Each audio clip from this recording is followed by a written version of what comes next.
Alors ensuite, on va voir le niveau d'intensité d'un son. Alors on s'aperçoit, ce qui peut être un peu bizarre, c'est que si vous doublez l'intensité sonore, c'est-à-dire si vous doublez l'amplitude, votre oreille ne va pas entendre 2 fois plus fort.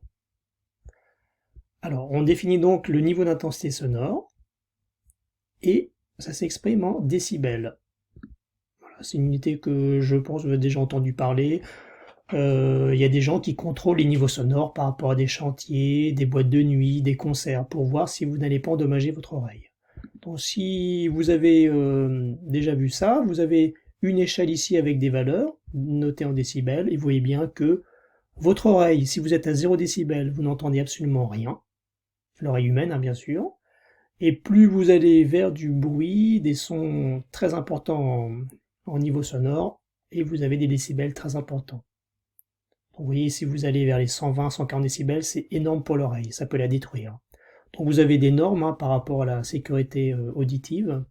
Donc vous voyez, dans les salles de spectacle, vous êtes dans les 100 décibels.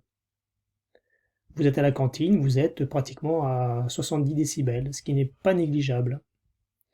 Donc c'est ce que j'ai indiqué là, vous lirez vous-même. Hein. Attention à la durée d'exposition et à l'intensité de l'exposition sonore, hein, ça peut détruire votre oreille. Vous pouvez avoir des acouphènes, hein, des bruits permanents dans l'oreille, avoir des pertes sonores.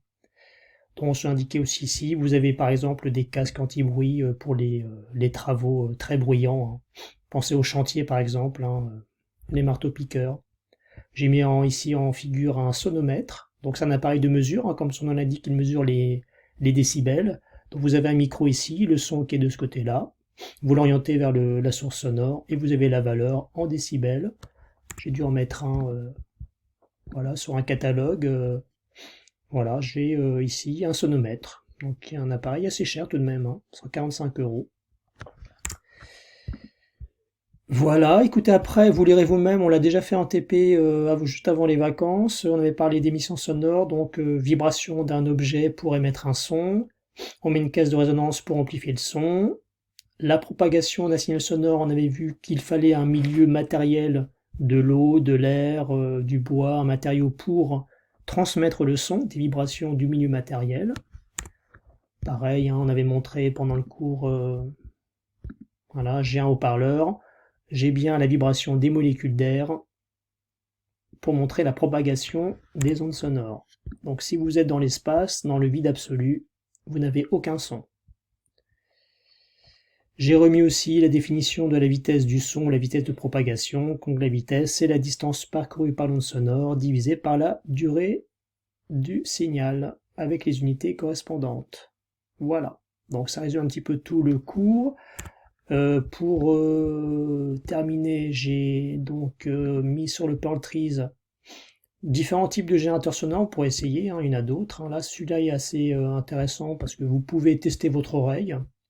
Donc là, il le met par défaut ici. Alors si vous faites play, voilà, vous pouvez l'arrêter là. On peut changer la forme du signal. Oui, on retrouve le timbre. On a 4 sons de même fréquence, donc de même hauteur, mais des timbres différents. On reconnaît les différences hein, à l'oreille. Hein. Et vous pouvez par exemple tester votre oreille en faisant un sweep générateur. Là vous dites je pars de, par exemple, votre oreille entend de 20 Hz, ça, pardon, de 20 Hz à 20 000. On peut dire je fais mon test pendant 20 secondes. Vous prenez la forme du signal que vous voulez, par exemple square, on entend peut-être mieux, et vous faites play. Voilà, vous entendez le signal sonore qui augmente en fréquence, en hauteur de son. Bon là je l'arrête. À un moment donné, vous n'entendez plus rien. C'est un peu la limite de votre audition. Alors attention, hein, si vous n'entendez rien à beaucoup moins que 20 000, c'est normal. Ou si votre haut-parleur de l'ordinateur n'est peut-être pas très performant non plus. Hein. Voilà. Qu'est-ce que j'ai mis d'autre? Vous avez aussi, bon, vous testerez aussi un autre synthétiseur de son. Et j'ai mis bien sûr le logiciel Audacity pour pouvoir travailler pour analyser les sons. Donc si vous le téléchargez, hein, voilà. Vous aurez un fichier zip, vous le dézippez, vous avez le logiciel qui est totalement gratuit. Vous pouvez aller aussi bien sûr sur le site du constructeur du logiciel, si vous voulez, Audacity, le premier. Il vous indique un peu aussi comment l'utiliser. Il y a des modes d'emploi, si on download, si vous êtes sous Windows. Donc c'est là où j'ai été, hein. Puis pour télécharger par exemple soit l'installeur, soit le zip, moi j'étais au zip. Donc hein, voilà, vous retombez là-dessus, bah, le zip est ici. Vous pouvez le télécharger de cette manière-là. C'est exactement pareil, c'est ce que j'ai mis sur le Perl Trees. Voilà, écoutez, j'ai fait le tour. Voilà, allez, à bientôt.